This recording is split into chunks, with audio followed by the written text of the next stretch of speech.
All right. One last one for you. And it's obligatory. Like I said, I mean, you are a USC quarterback, a first round pick Sure. out of USC.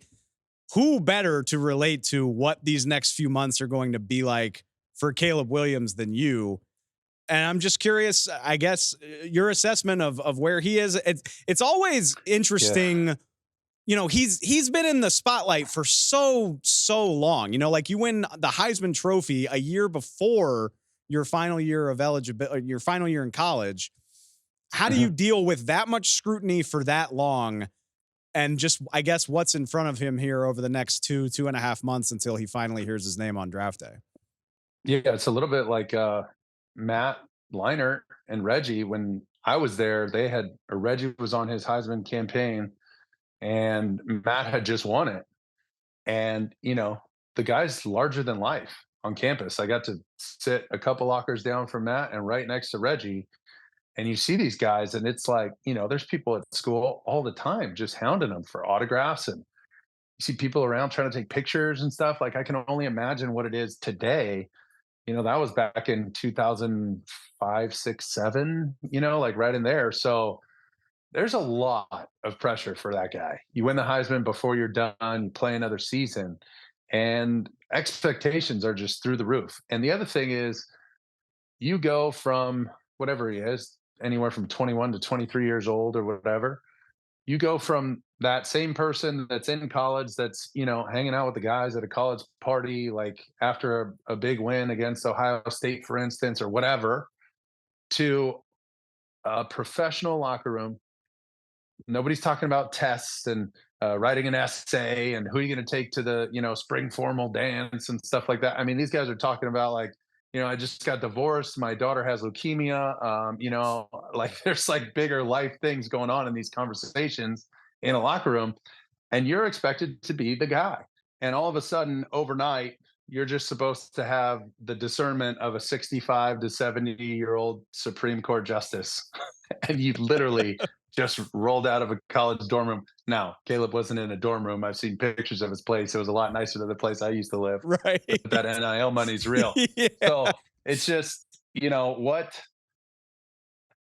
what is expected is unfortunately unrealistic. And okay, a great example is, when I was in college, I'm Mexican American, Hispanic American, whatever you want to call it, and I wore a mouthpiece that had red, white, and green and the Mexican flag on it, and I got scrutinized for that in college at SC.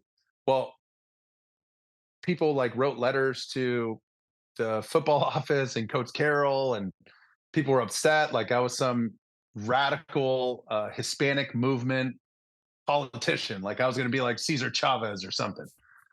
So I was like, whoa. And it kind of died down. I played my senior season, and it came up in these combine questions.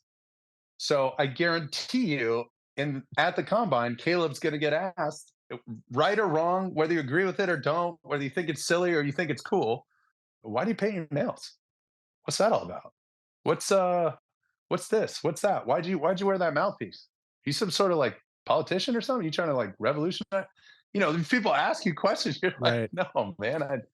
So you're trying to like speed date and think, yeah, we're going to eventually potentially pay this guy $60 million a year in 4 or 5 years. That's what they're doing in this tiny condensed world, and in this vacuum.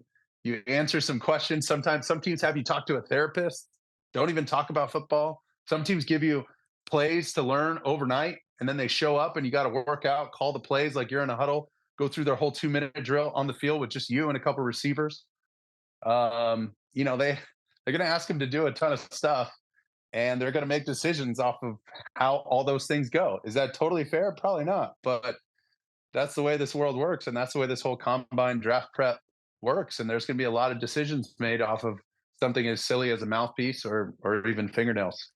It's easy to fall into the trap of thinking that this is all a byproduct of social media. Just, I mean, it's Yes. all it's everywhere, but yeah, it's a good reminder. I mean, I know, social media was technically a thing when we were in school, but not to the degree it is now. Yeah. So the fact that people No, are asking you about your mouthpiece all the way back in exactly.